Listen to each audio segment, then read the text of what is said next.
ओम शांति। आज 20/1/2025 प्रातः मुरली ओम शांति बापदादा मधुबन। आज महावाक्य बाबा कहले मिठे बच्चे ज्ञानर धारणा करने सहित सत्यजुगी राज्यपद प्राप्त करने याद एवं पवित्रतार बल मध्य जमा कर। प्रश्न वर्तमान तुम पिलामानंकर पुरुषार्थर लक्ष्य कौन हेबा दरकार? उत्तर निजे सर्वदा खुशी रे रहिबा, बहुत बहुत मिठा हेबा, समस्त को स्नेह चलाइबा, यह ही तुमर पुरुषार्थर लक्ष्य हेबा उचित। यह द्वारा तुम्हें सर्वगुण संपन्न 16 कला संपूर्ण होइजिब। प्रश्न जेउ मानकर कर्म श्रेष्ठ अटे सेमानकर लक्षण कौन होइथिब? उत्तर सेमानक द्वारा काहाकु भी दुख मिलिब नाही। जेपरि बाबा दुखहर्ता सुखकर्ता अटंती सेहीपरि श्रेष्ठ कर्म करुथिबा आत्मा माने मध्य दुखहर्ता सुखकर्ता होइथिबे। धारणा पाई मुख्य सार बाबांक द्वारा मिलिथिबा ज्ञान एवं संपत्ति को स्मृति रे रखी सर्वदा हर्षित होई रहिबाकु हेबो। यदि ज्ञान एवं जोगर शक्ति अछि तेबे सेवारे तत्पर रहिबा उचित।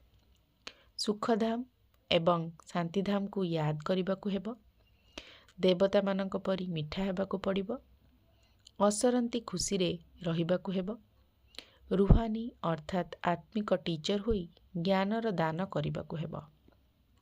वरदान देह संबंध एवं वैभवर बंधन ठारू स्वतंत्र होई बाबांक समान कर्मातीत हुआ।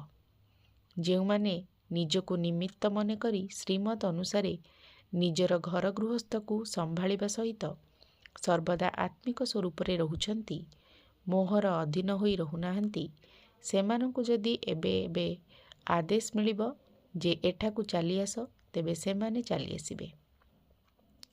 कारण जदि अंतिम समय रे बिगुल बाजी जीव अर्थात चेतावनी मिली जीव किंतु भावी चिंती हेबारे ही तुमर समय चली जीव तेबे नष्ट मुहा किपरि कुहा जीव।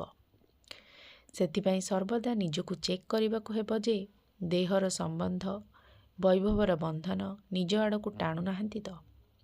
कारण जेउठी बंधन थिबो सेठारे आकर्षण मध्य थिबो, किंतु जेउ माने स्वतंत्र अटंती से माने बाबांक समान कर्मातीत स्थितिर पाखापाखी अटंती। स्लोगान स्नेह एवं सहयोग सहित जदि शक्ति रूपकू धारण करिब तेबे राजधानी रे आगुआ नंबर मिल जिवो। ओम शांति।